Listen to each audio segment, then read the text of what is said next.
Shalom and greetings from Jerusalem, Jane, sitting here at my small kitchen table. I have had numerous people asking about me because normally I am doing video updates every day, every other day, current news update, because so much is happening here in Israel. I know that some of the people who is following me, it's recent that you started following me. A lot of people did after October 7. Other people have been following me for a longer period of time, years. And then of course there are people who have known me my whole life, coming from Denmark here to Israel. I have been blogging, making video updates, writing blogs for more than 10 years.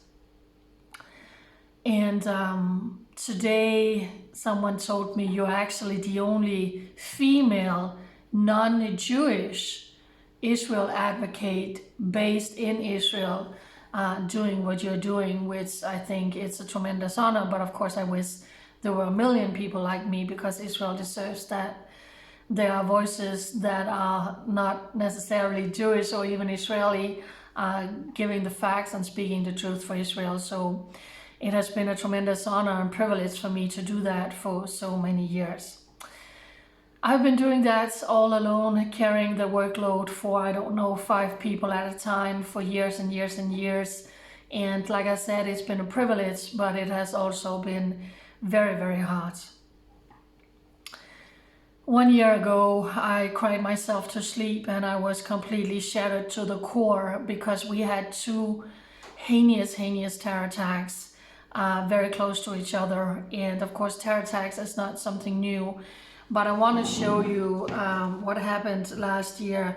On February 10 last year, Yaakov and Asher, these 2 brothers here, 6 and 8 years old, were brutally crushed to death when a Palestinian terrorist rammed them over with his car.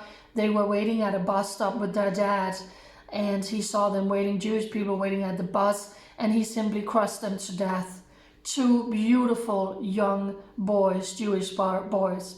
1 year ago today, these 2 brothers, Hillel and Yaakov, was brutally executed, shot to death in their car as they are going through Hurara, which is an Arab city out in Samaria. 2 young brothers just minding their own business, sitting in a car, and an Arab Palestinian terrorist just ran up and plainly executed them in their cars.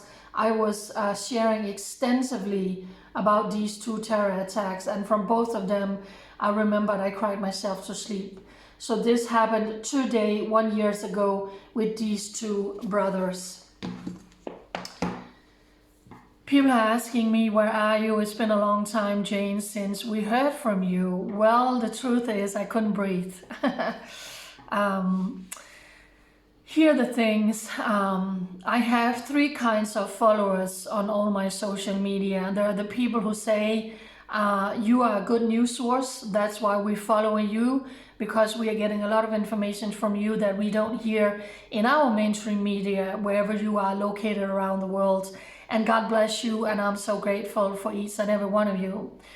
Then there are the second group of people who are saying also, we follow you because you're doing amazing. You know, you're just one woman putting your life on the line, sharing news out of Israel for all of these years, all alone, facing so many obstacles, facing threats to your life.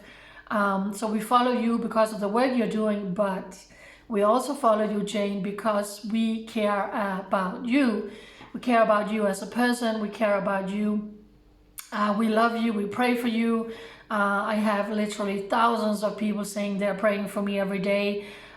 People are supporting financially because I'm only living by donation.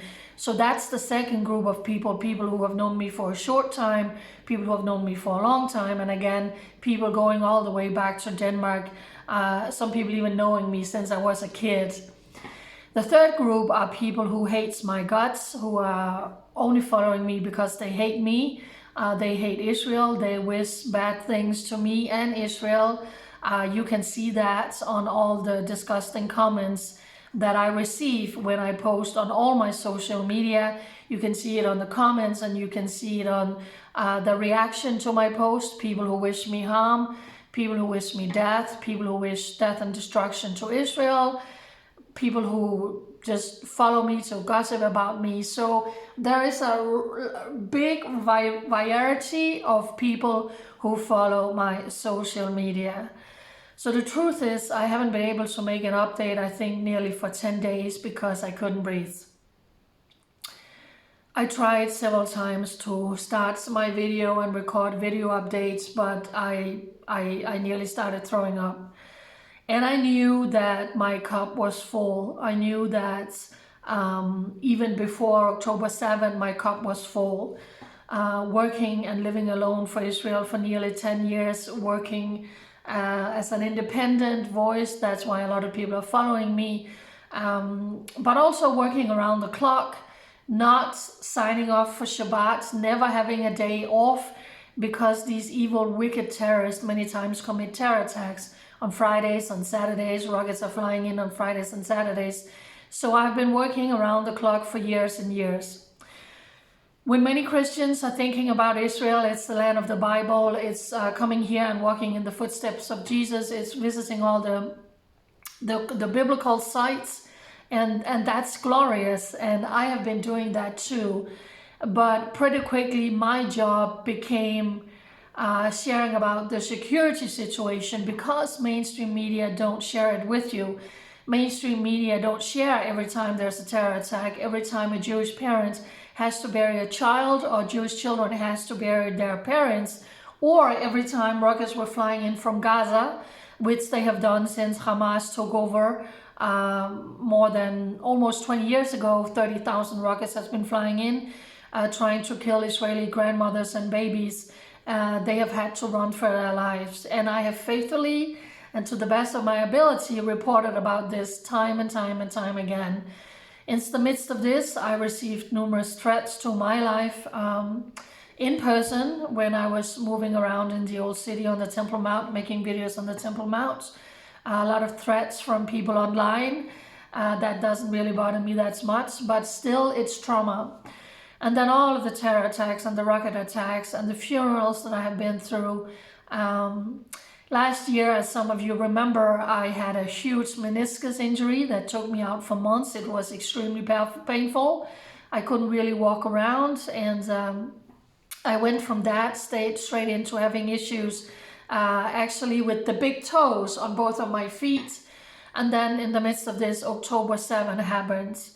And I had to push all of my feelings aside in order for me to even report to you, in order for not simply to just break down and not being able to report. So I had to push everything aside to continue day and night to report about the horrendous war crimes, crimes against humanity, atrocities, the Jewish genocide that Hamas, Islamic Jihad, and a lot of also civilians in Gaza committed on October 7. I had to share about all the testimonies as they were coming out, and they are still coming out. That triggered recently all the trauma that I was carrying from the threats to my own life, the trauma from when a dear friend of mine was brutally murdered. Ali and I used to make videos together, and then he was murdered. So I gotta tell you that my cup just ran over, and that's why I have had to pull back. I started some counseling for trauma, and in the midst of that, a couple of weeks ago, I had to cut down that session and say, I'm sorry, there's been a terror attack, and I had to run and report about 2 Israelis who were brutally murdered in yet another terror attack. Why am I sharing all of this when I know that there are people who is just gonna ridicule it and make fun of me? I'm sharing this because people ask, and because people care about me, and because people love me. And people have said to me over the years, we cannot pray for you if we don't know what's happening. So that's why I simply had to pull back, because I have just dealt with so much trauma. I'm still dealing with so much trauma. It's affecting my whole body. The muscle tension in my neck and back is not good. It's also coming from the injuries, from the knee injury. And by the way, I went into Mount Scopus, Hadassah Mount Scopus, and I had small surgeries in both of my big toes. And I'm only now getting to the last bit of recovering from that. There's still pain in one of them. So I have had a lot on my plate, and in order for me to really just survive all of this, I had to pull back a little bit because I simply could not breathe because of trauma. There you have it. I'm choosing to be honest about this because people are asking, saying, where are your current news update? Israeli soldiers are still risking their lives around the clock in Gaza against all of these vile, evil, demonic terrorists. Israel is killing terrorists literally on and off inside Gaza. Israel didn't want that war. That war was put on Israel on October 7. On top of that, things are so very, very tense. On the northern border, Hezbollah continued to fire into Israel. Israel is retaliating. Israel actually went deeper into Lebanon today than they have done since more than 10 years. So things are very, very tense on the northern border. They are continuing to doing all of these big exercises in the north. Israeli soldiers preparing for probably a war that's only a matter of time. Things are very tense in Judea and Samaria. Like I said, we continue to have terror attacks in Jerusalem, out in Judea and Samaria. We've had one, literally one every week for the last couple of weeks. And then Ramadan, the month of Ramadan is only 2 weeks away. And every time we have Ramadan, it's a month of mayhem and jihad and terror attacks, and everything is on high alert. It's going to be even more this year, of course. So the Israeli military is stretched to the core, and all of these soldiers who should just be home with their families in safety and security, and not all of these mothers who's carrying the workload alone because their husbands are in war. Or let me just say also, do you know how many female soldiers is in Gaza? Do you know how many female soldiers who has been in Gaza for months? These women are tough. I'm giving a shout out to all the Israeli soldiers, the men and the women who's putting their life on the line in Gaza, in the northern border, and also all the people also in the border police, especially out in Judea and Samaria and here in Jerusalem. So that's why I couldn't breathe. I couldn't breathe. I had to pull back a little bit. Also because I know what's coming. I know the month of Ramadan, it's going to be crazy and hectic. Are we going to go into a full-blown war on the northern border?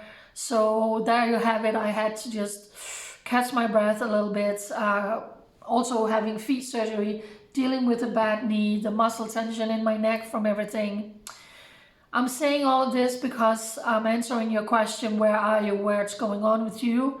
If you will continue to keep me in prayers for a full and complete speedy healing and full recovery from the small surgery in my big toes, for the trauma that I still carry from sharing about all of the terrorist attack over and over again, year after year after year, all of the atrocities committed by Palestinian Islamic Jihad and Hamas in the Gaza Strip.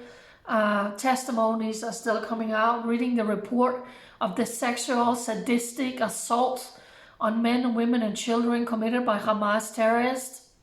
It just broke me. I started recording a video about it, but I literally had to go and throw up. The atrocities, the broken hearts, the shattered families, the funerals, the hostages that's still sitting in Gaza.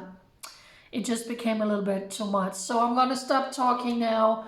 Pray for all the families here in Israel. Pray for the IDF who's putting their life on the line, for all of these enemies who's coming against the Israeli people, the Jewish people on a daily basis. Thank you for standing with me and praying for me for such a time as this.